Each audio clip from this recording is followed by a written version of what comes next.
Boa noite. Nós hoje vamos falar sobre o direito de construir para fechar a parte de direito de vizinhança.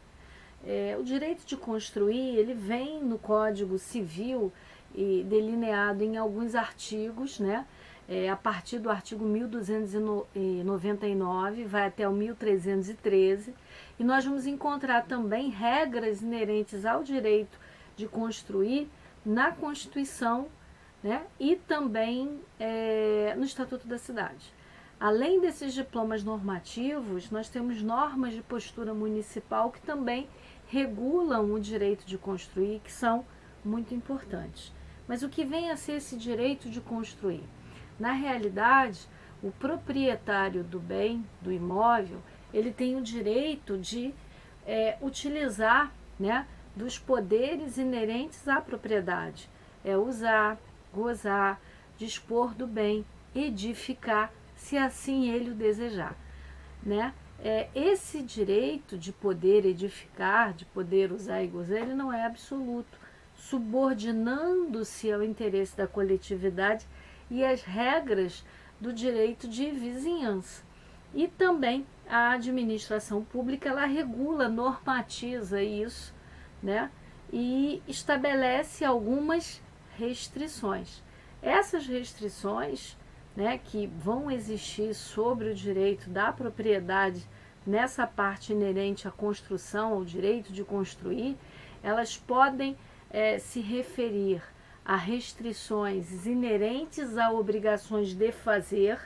Então a gente tem, por exemplo, a obrigação do sujeito impermeabilizar um telhado ou um piso para não gerar vazamento em quem está abaixo, fazer uma iluminação para que não fique escuro, adote procedimentos de segurança, faça algo relativo à ventilação. E além dessas obrigações de fazer, a gente também pode ter obrigação de não fazer, né? Então, a vedação, a proibição de se fazer aberturas, sem o respeito ao distanciamento que é estabelecido nas normas que regem esse direito de construir, alinhamento com relação ao passeio público, altura dos prédios. Então isso tudo limita, né? E gerando uma obrigação de não poder fazer além. Na realidade, essas limitações, elas não geram para o proprietário o direito de ser indenizados, mas elas na realidade representam uma perda, né? Então há essa perda, mas isso não dá a eles o direito de receber indenização sobre isso. Eu separei para vocês, na verdade, duas decisões para essa aula, mas tem uma, né, que trata, né, dessa questão de indenização de uma forma interessante. É o recurso especial 1313641 aqui do Rio de Janeiro. O relator foi o ministro Sidney Bennett, né? Foi julgado em junho de 2012, né? E pela terceira turma do STJ, do Superior Tribunal de Justiça, e a gente tem lá indenização, dano moral, condenação, direito de vizinhança, danos em apartamento inferior provocados por infiltração em apartamento superior, duração por longo tempo, resultando constantes e intenso sofrimento psicológico, decídia de responsável em reparar a infiltração. O que a gente tem aqui é o fato de você ser o proprietário, ele não vai te dar o direito de prejudicar quem está acima ou está abaixo, né? E é bonito que desse acordo, do inteiro teor dele, a gente extrai a importância do lar, da casa, que é o lugar do sossego e do descanso, né? Se o seu dono assim desejar, né? Só que você deve usar com bom senso. Então, se você prejudica o seu vizinho, você poderá ter que reparar o dano, fazer, né? E vai até, se ultrapassar dos limites, como é o caso nessa decisão, você vai ter que indenizá-lo, né? Inclusive moralmente pela situação que ali foi gerada. Agora, o fato de você ser o proprietário não vai te dar direito a ser indenizado por ter que fazer isso, certinho? Bom, então nós aqui vimos que podem existir, né, essas imposições inerentes a obrigações de fazer e também imposições inerentes a obrigações de não fazer. Agora, o Código Civil, ele traz algumas limitações, algumas proibições, algumas regras, né, no seu texto, né, a partir do 1399, que vale a pena a gente falar. A primeira delas diz respeito ao que se chama devassamento da propriedade vizinha. E esse devassamento da propriedade vizinha, ele diz respeito à vida privada, né? Que está consagrada inclusive na Constituição no artigo 5º e no próprio Código Civil no artigo 21, né? Então, eu não posso permitir que um imóvel vizinho ao meu abra uma janela ou construa algo muito próximo de forma a restringir a minha privacidade ou perturbar, né, o recato e a privacidade familiar, né, meu e da minha família. E essa questão engloba também a privacidade olfativa, auditiva e não só aquela visual e física, né, ela é em todos os segmentos. E aí, em razão disso, a gente vai ter lá no Código Civil que em zona urbana é proibida a abertura de janela de uma visão direta, né, o eirado, terraço, a menos de 1,5 metro. Então tem que ter 1,5 metro de distância, né, para poder abrir ali a janela. Isso vem no 1301 do Código Civil, estabelecido ali. Agora, e se for, ao invés de ser a visão direta, for indireta? Está no parágrafo 1º do 1301, e ali o que a gente tem é a metade do 1,5 metro. Então são 0,75, né, centímetros. Esse parágrafo, ele na realidade veio tentar bloquear uma súmula do STF de número 404, que procurava não fazer distinção entre visão direta e indireta, né?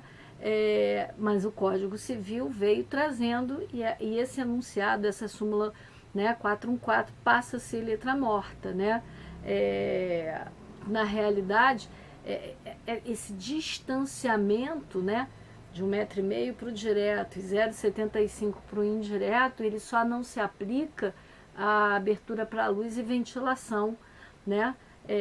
Porque aí a gente tem uma situação diferente no parágrafo 2º do 1301 do Código Civil. Então, em zona urbana, a limitação que se tem é essa, 1,5 metro para visão direta e 0,75 para visão indireta. E em zona rural?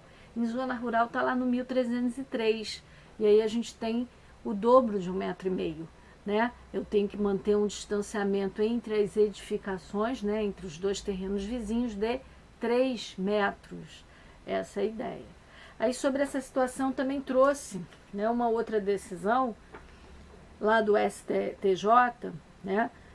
O relator também da terceira turma foi ministro Ricardo Vilas Boas Cueva, julgado em outubro de 2016, que estabeleceu o seguinte: recurso especial, direitos de vizinhança, direito de construir, direito de propriedade, exercício, ação demolitória, que a gente ainda aqui vai tratar, janelas, construção a menos de 1,5 metro do terreno vizinho, requisito objetivo, artigo 1301 caput do Código Civil, descumprimento, procedência parcial. E aí ele vem, 1. O exercício dos direitos decorrentes da violação das regras e proibições incertas no capítulo relativo ao direito de construir tem origem no direito de propriedade. 2. A proibição incerta no 1301 caput do Código Civil de não construir janelas a menos de 1,5 metro do terreno vizinho possui caráter objetivo, traduzindo verdadeira presunção de devassamento que não se limita à visão, englobando outras espécies de invasão, auditiva, olfativa e principalmente física. A aferição do descumprimento do disposto na referida regra legal independe de aferição de aspectos subjetivos, se direto ou oblíquo, se efetivo ou potencial. E aí deram provimento ao recurso, né? Então essa decisão, ela reafirma, né, esse distanciamento de 1,5 m quando se tratar de visão direta, certinho? E ela também sinaliza com a ação demolitória que vem lá no 1302, que é a ação que poderá ser ajuizada pelo prejudicado. E aí o 1302 faz referência ao período de até 1 ano e dia da conclusão da obra. Então a obra não pode ter sido concluída há mais de 1 ano e dia, né, para que eu possa pedir o desfazimento daquela obra. Agora, esse prazo de 1 ano e dia tem natureza decadencial, né? Ele se aplica a toda a matéria, com exceção de luz e aberturas, né, para luz efetivamente e ventilação. Isso vem no parágrafo único do 1302. Agora, nos demais casos, eu preciso ajuizar a ação demolitória em até 1 ano e dia da finalização da obra, sob pena de não o fazer, decair o meu direito de pedir a demolição. Essa ação demolitória, ela seguirá o procedimento comum, né? Então, aquele rito comum, cabendo inclusive a possibilidade de se pedir uma tutela provisória, uma liminar, para que a decisão de desfazimento seja mais rápida e imediata. No Código de Processo Civil revogado, nós tínhamos até o procedimento de enunciação de obra nova, né? Mas que exigia a obra em andamento. Agora, o que a gente tem é essa possibilidade de você pedir a paralisação ou pedir o desfazimento se a obra não tiver terminado há mais de 1 ano e dia. Se tiver, a situação se estabiliza, tá? Então, a legislação, ela está afastando a aplicação desse prazo somente para quê? Para questão vinculada a vão, para abertura de luz, pequenos vãos e para mais nada, certinho? Bom, direito de travejamento é uma outra restrição que a gente tem. Travejamento também é chamado de madeiramento, tá lá no 1304, 1305, né? É aquele direito que permite que o dono de um terreno traveje na parede divisória do prédio contínuo. Então ele pode, caso, né, a parede suporte a construção, apoiar a sua ali, indenizando o seu vizinho pela metade do valor da parede e do chão correspondente que ele vier a utilizar.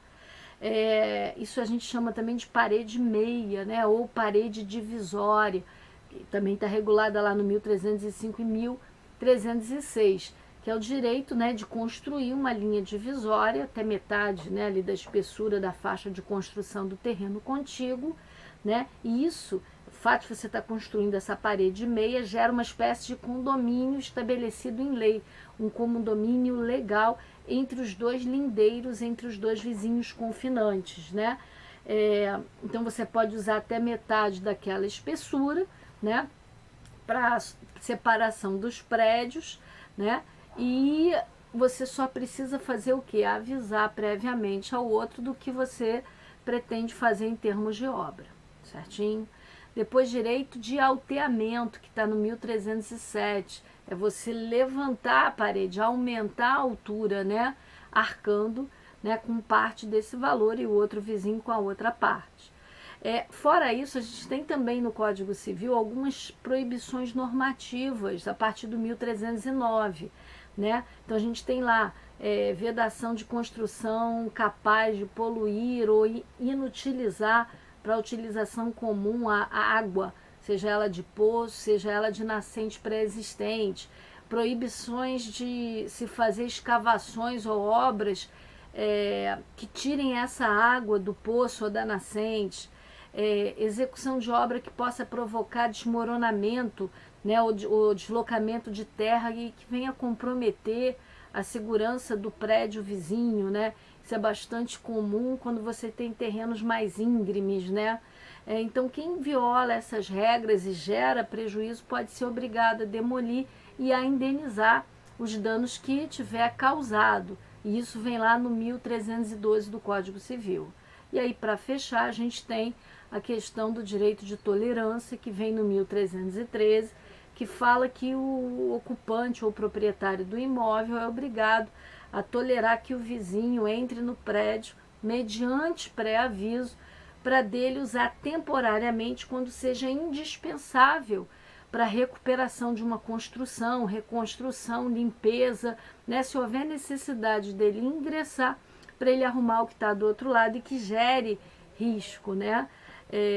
Aqui a gente tem como exemplo desse tipo de situação reparação de aparelhos que sejam para esgotamento, a questão de calha, limpeza de calha, e que pode haver necessidade de você ingressar no terreno vizinho, certinho? No Código Civil a gente tem essas regras, né? Essas regras elas não são as únicas, né? A gente tem principalmente as normas de postura municipal regulando toda essa parte do direito de construir que tem que ser olhado em cada município, em cada localidade. Eu separei do Estatuto da Cidade, né, dois institutos que valeria a pena falar e que eu acredito que vocês estudem em outras matérias. O primeiro é um instituto chamado outorga onerosa, que vem no artigo 28 do Estatuto da Cidade. E, na realidade, significa o quê? Eu vou ter a permissão da municipalidade para construir acima do coeficiente de aproveitamento, né? Então, eles vão me autorizar, mas eu vou pagar algo por isso, né? Vai me ser permitido, mas vai haver o pagamento de um prêmio, de uma joia, né, ao poder público para que eu possa construir além desse coeficiente de aproveitamento que é permitido para o normal, tá? Então isso é o que se chama de outorga onerosa. A segunda situação vem lá no artigo 35, é o chamado direito, a transferência do direito de construir, né? Também do artigo 35 do Estatuto da Cidade, né? É uma situação, né, onde há uma transferência do direito de construir do proprietário para outro, né? E isso pode acontecer de forma plena ou não. Então a gente tem algumas hipóteses onde isso é cabível. Então posso ter ali a necessidade de implantar um equipamento urbano para uso comunitário, quando houver necessidade de preservação histórico, ambiental, social, paisagístico e cultural, também pode ser regularização fundiária. Então, nesses casos, isso pode permitir, né, a transferência do direito de construir do proprietário para outro, né, em situações especiais que lá o Estatuto da Cidade regula, certinho? Então, quanto a direito de construir, era isso que eu queria conversar com vocês. A gente fechou essa parte do direito de vizinhança e nós vamos entrar agora em condomínio, né? Mas isso aí é para a nossa próxima aula, tá? Uma boa noite para todos e um bom estudo.